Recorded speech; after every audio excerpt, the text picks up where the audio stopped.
So continuing on with our first part of the video, we're addressing the point where women claim that men shouldn't be telling them what to do. I'm sure you've heard the modernist feminists say, as a man, you should not be commenting on my hijab because you're not a woman. Therefore, you would not understand how it feels to wear a hijab. Only women should be commenting on womanly things, and men should not be passing their judgments on things they don't have to wear. This is something that we usually hear. But it's interesting because feminists will tell you, don't oppress me with your gender roles. Now let me tell you how to be a real man. And you got to love this. These are, let's read this from above. It says, the Muslim community focus too much on telling Muslim women how to dress. This is a woman speaking with another woman, right? The Muslim community focus too much on telling Muslim women how to dress. And she says in response, yeah, how come they never teach Muslim boys how to behave around women? It perpetuates rape culture. And then so the Imam starts speaking and says, brothers, do not touch a non-mahram woman. Do not shake her hands. Do not chat with her unnecessarily. Do not be alone with her. And do not even look at her with your desires. And so what's the response? Hey, don't teach that. How backwards of you. Yeah, what century do you live in? And look at this ignorance by Richinda. They say, at this time, let's focus on our heart and how to be kind. Allah doesn't care about your appearance if your deeds and soul are bad. Hulsi actually replies pretty good. He says, and he doesn't care about your good deed if you are no different than naked with clothes showing one's figure. It is haram. Stop twisting. Very simple and enough flexible religion. Great response. In conclusion, what we need to understand is there is a very big modernist movement who are trying to move away from Islamic orthodoxy, the proper dress code. They're trying to basically bridge the Western culture with Islamic culture. There's a very strong movement in this. And so if it wasn't for this movement, then we wouldn't have to post so many images because they actually claim this is valid. The way women dress with a half a hijab on. So, and they think that by doing so, they're going to become more modern, become more westernized, and more accepted among the kuffar, right? But, it's so interesting because Allah says that you'll never be accepted. Allah says that in the Quran. Allah says that the Jews and the Christians, they will be never satisfied with you until you give up your religion. And notice, so when you're dressing half hijabi, or you're a Muslim man drinking alcohol, for them that's still not good enough. They won't give up until you give up your religion. And so the reason why they wear half a hijab is because to fit within the West.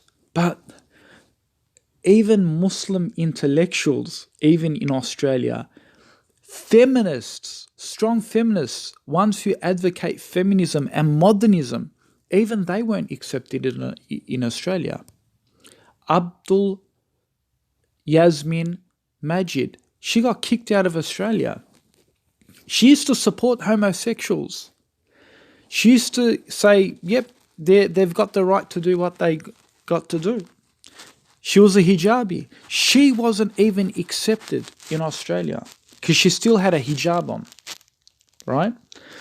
So it's interesting when the modernists want to keep appealing to the West, keep trying to say, we need to bridge the gap. We need to make them happy. And each time they undress themselves and get closer to the West, they're still not accepted. And this is what made them take off their clothes slowly started where they started revealing themselves more and more. Back in the late 60s or 70s or even early 30s or 40s, even Western culture, they were dressing a lot more appropriately than today. And so that was their form of progression. I mean, getting naked, more naked and naked, I don't know how that's more progression. That's going back to caveman, but that's another story. So the modernists want to follow the mouthpiece of the West by trying to strip you from your religion. And that's where we stand. We stand against that.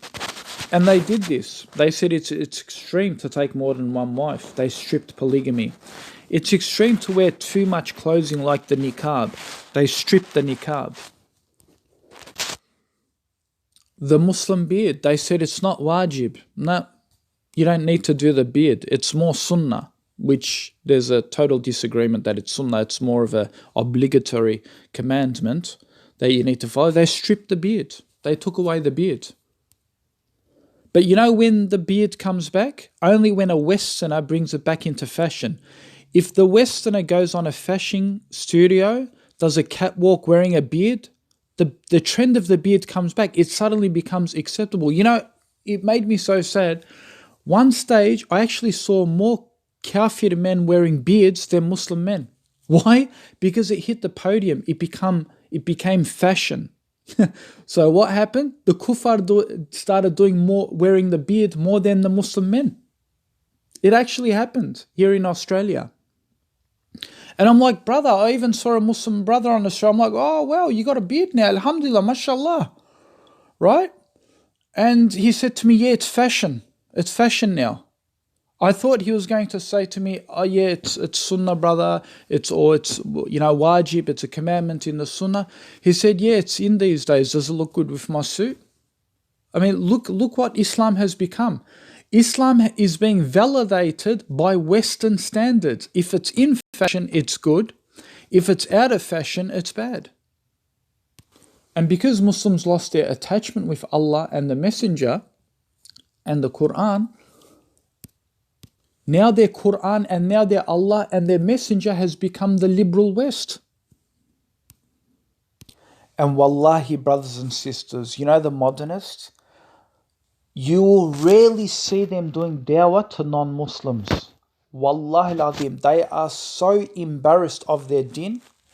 If you even prayed, they'll get embarrassed that you're praying there. They'll say, go pray in your room. They've become like the Christians and the Jews. You know, keep religion to yourself. Keep it personal. Hide it in your closet. They're so embarrassed. Wallahi, they're so embarrassed that they won't pray in the public sphere. They're so embarrassed in front of the non-Muslims. This is what their religion has become to them. An embarrassment. But wallahi, they are not embarrassed to dress immodestly in public. They are not embarrassed to sing and dance and party and go to restaurants and, dance on top of tables. Have their nargile in the streets, in the bars. Some of them even drink alcohol out in the public. That's not embarrassing. But praying in public, oh my God, you're offending me now. You're offending me now. Go. You should be doing that in your room, mate. That's just not socially acceptable. See, this is the price they paid by trying to bridge Islam with the West. This is the price they paid because the kuffar have made them hate their religion and made them feel embarrassed of it. So now it's become a private, a secretive issue in their heart between them and God. No one else gets to know about it. Is this what you're promoting? About building the bridge with the kuffar? Building the bridge with the West? By shunning your religion into the corner, into the dark room of the corner, behind the closet? And instead taking homosexuality out of the closet, and sisters out there are modernist sisters out there holding the rainbow flag. Wallahi, holding the rainbow flag and waving it in front of Parliament House, saying we support homosexuality.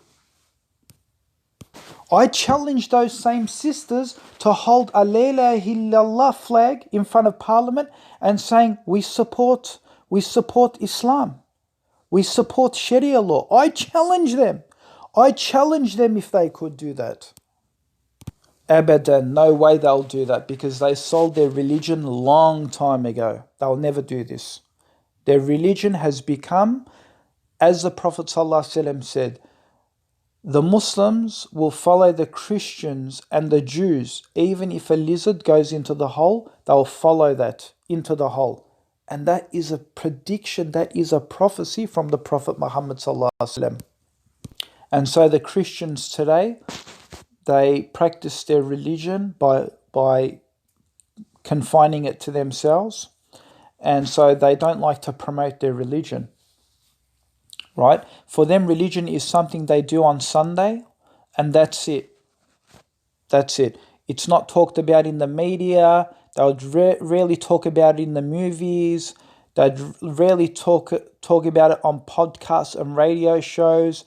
Religion is something that you just do on the weekends, if you're sober enough, and that's it. And maybe during Christmas, right? Santa Claus Christians. They follow Santa Claus more than they follow Jesus Christ. And no, abadan, we are not from those people. We are not from those people. We will preserve this religion even if the disbelievers and the modernists dislike it. Good day.